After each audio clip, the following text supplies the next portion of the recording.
കഴിഞ്ഞ ആഴ്ച അത്ഭുതപൂർവമായ വർധനവ് രേഖപ്പെടുത്തിയ സ്വർണം ഇന്ന് വില കുറഞ്ഞു. 74,000-ന് മുകളിൽ വരെ പവൻ വില എത്തിയ ശേഷമാണ് ഇടിവ് കാണുന്നത്. ഇന്ന് വില കുറഞ്ഞത് ആഭരണം വാങ്ങാൻ കൊതിക്കുന്നവർക്ക് അവസരമാകും. മാത്രമല്ല, അക്ഷയ തൃതീയ വരുന്നതിനാൽ സ്വർണ്ണവില കുറയുന്നത് ജ്വല്ലറി വ്യാപാരികൾക്കും അനുകൂല ഘടകമാണ്. വില വൻതോതിൽ വർദ്ധിച്ചത് കാരണം ഉപഭോക്താക്കളെ പോലെ ജ്വല്ലറി വ്യാപാരികളും ആശങ്കയിലായിരുന്നു. കാരണം വിൽപ്പന കുറഞ്ഞത് തന്നെ. ആഭരണങ്ങൾ വാങ്ങാൻ മടിക്കുന്ന സാഹചര്യം ഉണ്ടാകുന്നത് വ്യാപാരികൾക്കും വെല്ലുവിളിയാണ്. അക്ഷയ തൃതീയ അടുക്കുന്ന ഘട്ടത്തിൽ സ്വർണ്ണവില കുറയവേ ഉപഭോക്താക്കളെ ആകർഷിക്കുന്ന പദ്ധതികൾ ഒരുക്കിയിരിക്കുകയാണ് വ്യാപാരികൾ. ഡോളർ മൂല്യം അല്പം കൂടി വരുന്നത് സ്വർണ്ണവില കുറയുമെന്ന സൂചന നൽകുന്നു. മാത്രമല്ല, ചൈനയും അമേരിക്കയും തമ്മിൽ ചുങ്കപ്പോര് കുറയ്ക്കുമെന്ന സൂചന ലഭിച്ചതും വിപണിക്ക് ആശ്വാസമാണ്. ഇന്ന് ഓഹരി വിപണികൾ അല്പം ഉയർന്നിട്ടുണ്ട്. മാത്രമല്ല, ക്രൂഡ് ഓയിൽ വിലയിൽ നേരിയ മുന്നേറ്റമുണ്ട്.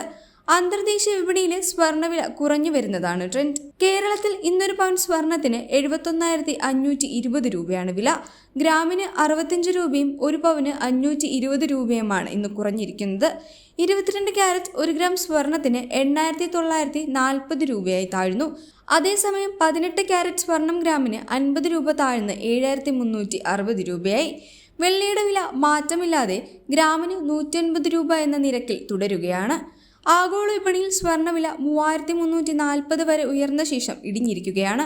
3,290 രൂപ എന്ന നിരക്കിലാണ് ഏറ്റവും ഒടുവിൽ വ്യാപാരം. കച്ചവടം പുരോഗമിക്കുന്നതിനാൽ നിരക്കിൽ മാറ്റം പ്രതീക്ഷിക്കാം. ഇനിയും സ്വർണ്ണവില കുറഞ്ഞാൽ മാത്രമേ കേരളത്തിൽ ജ്വല്ലറി രംഗം സജീവമാകൂ. അല്ലെങ്കിൽ കച്ചവടം കുറയുമോ എന്ന ആശങ്കയിലാണ് വ്യാപാരികൾ. ഈ മാസം കേരളത്തിൽ രേഖപ്പെടുത്തിയ ഏറ്റവും കുറഞ്ഞ പവൻ നിരക്ക് 65,800 രൂപയും കൂടിയ നിരക്ക് 74,320 രൂപയുമാണ്. 9,000 രൂപയോളം ഒരു പവന് വർദ്ധിച്ചു. ഇത്രയും രൂപ ഒരു മാസത്തിനിടെ വർദ്ധിക്കുന്നത് ഇതാദ്യമാണ്. കേന്ദ്ര ബാങ്കുകളും വിവിധ രാജ്യങ്ങളും സ്വർണം വാങ്ങിക്കൂട്ടുന്നത് തുടരുന്നതിനാൽ ഇനിയും സ്വർണ്ണവില കൂടാനുള്ള സാധ്യതയുമുണ്ട്. സ്വർണ്ണവില ഇനിയും താഴുമെന്ന് പ്രവചിക്കുന്ന വിപണി നിരീക്ഷകരുമുണ്ട്. ഏറ്റവും ഉയർന്ന നിരക്കിലാണ് സ്വർണ്ണവില എന്നും വിറ്റഴിക്കലിന് ശേഷം സ്ഥിരത കൈവരിക്കാൻ സ്വർണ്ണവില ഇനിയും താഴുമെന്നും ഇവർ പറയുന്നു. എന്നാൽ സ്വർണത്തിന് ആവശ്യക്കാർ ഏറെ ഉള്ളതിനാൽ വില കുറയുമെന്ന് പറയാൻ സാധിക്കില്ല എന്നാണ് ഒരു വിഭാഗം വിപണി നിരീക്ഷകരുടെ അഭിപ്രായം. വ്യത്യസ്തമായ അഭിപ്രായം നിലനിൽക്കുന്നതിനാൽ സ്വർണം വാങ്ങാൻ ആഗ്രഹിക്കുന്നവർ അഡ്വാൻസ് ബുക്കിംഗ് ചെയ്യുന്നതാണ് നല്ലത്. ഡോളർ സൂചിക ഇന്ന് 99.64 എന്ന നിരക്കിലാണുള്ളത്. അല്പം മുന്നേറി വരികയാണ് ഡോളർ.